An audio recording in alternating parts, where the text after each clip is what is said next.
Bom dia, boa tarde, boa noite. Não sei o horário que você vai ver esse vídeo, mas espero que você esteja bem e ao assisti-lo posso pensar que colaborei um pouco com o seu conhecimento. Então, dentro da atividade solicitada, de fazer uma pesquisa acerca de experiências com o ensino híbrido ou ensino online, eu pensei em olhar do lado do docente.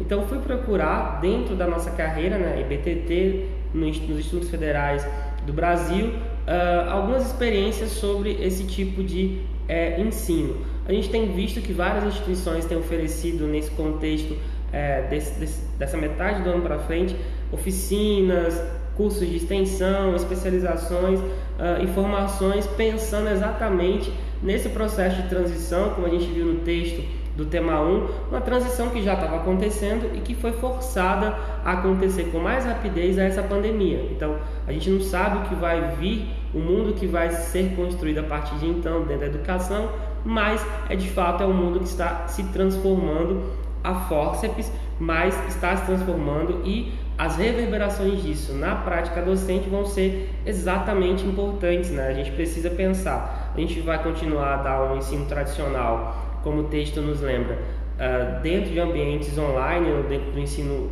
mais flexível, ou vamos tentar nós mesmos nos flexibilizar, aprendendo novas ferramentas e tentando utilizá-las no nosso cotidiano de sala de aula. Dentro das experiências que eu acabei encontrando, uma matéria do Instituto Federal de Sergipe me chamou muita atenção.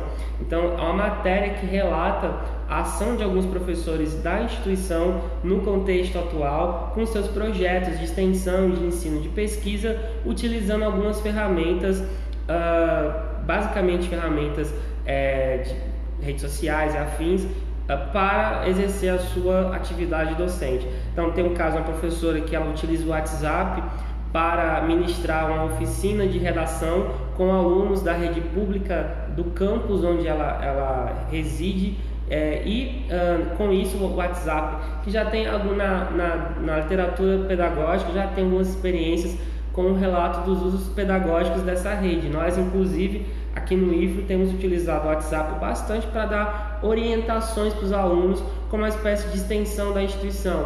A gente não ainda parou para problematizar esse mensageiro, né, esse programa de mensagens, como uma sala de aula. Então a professora ela usa o WhatsApp como uma sala de aula para trabalhar a capacidade da redação dissertativa desses alunos do projeto dela. Mas assim, outras duas experiências na matéria me chamaram mais atenção. Uma de uma historiadora, professora de história, e a outra de um professor da área de informática.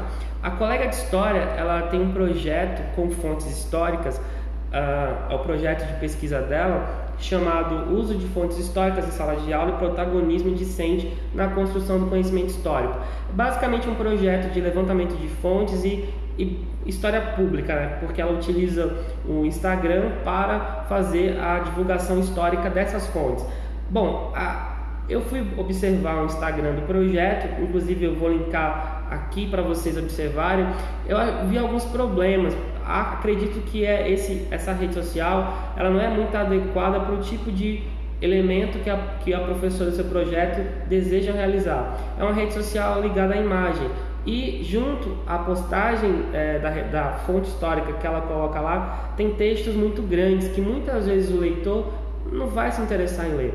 Até o próprio formato do Instagram, ele enfatiza a imagem, é uma rede imagética, né? Então, acredito que a plataforma que ela escolheu pode não ser a mais adequada, ela poderia ter escolhido um formato de blog, um site, talvez ela escolheu pelo tamanho da rede social, seus milhões de usuários, mas acredito que ficou um pouco aquém do esperado, mas é uma experiência interessante de divulgação histórica, né, de protagonismo discente, de pesquisa no ensino médio, e é uma pesquisa importante, um projeto interessante que mostra uma possibilidade. No entanto, nos leva a pensar que nem toda ferramenta é adequada para trabalhar todos os conteúdos.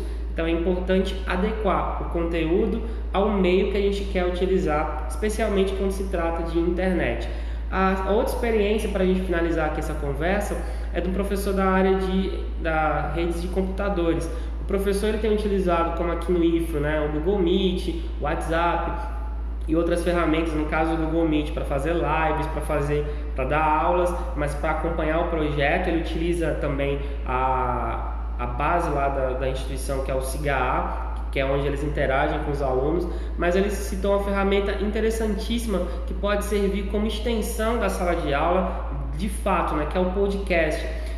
O podcast, ele cita que inclusive é muito similar ao rádio, de fato a vantagem é que você pode acessar a qualquer momento e é uma ferramenta bem flexível porque ela pode ser ouvida durante atividade doméstica, você está sentado no sofá ou na cama deitado, você pode ouvir, então em qualquer momento, a qualquer hora você pode acessar essa ferramenta. Ele utiliza o podcast para fazer entrevistas ou simplesmente comentar assuntos dentro do projeto. E inclusive podcast é muito flexível, né? Ele pode ser acessado pelo Spotify, pelo SoundCloud e outras plataformas que dão a possibilidade de ouvir a qualquer momento. Então é uma ferramenta interessante, né?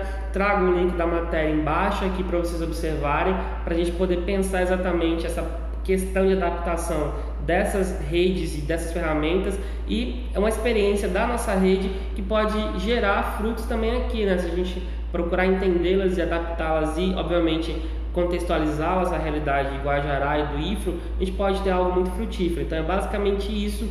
Agradeço a atenção de vocês e a gente vai se encontrando nesse nosso curso ao longo dessas semanas.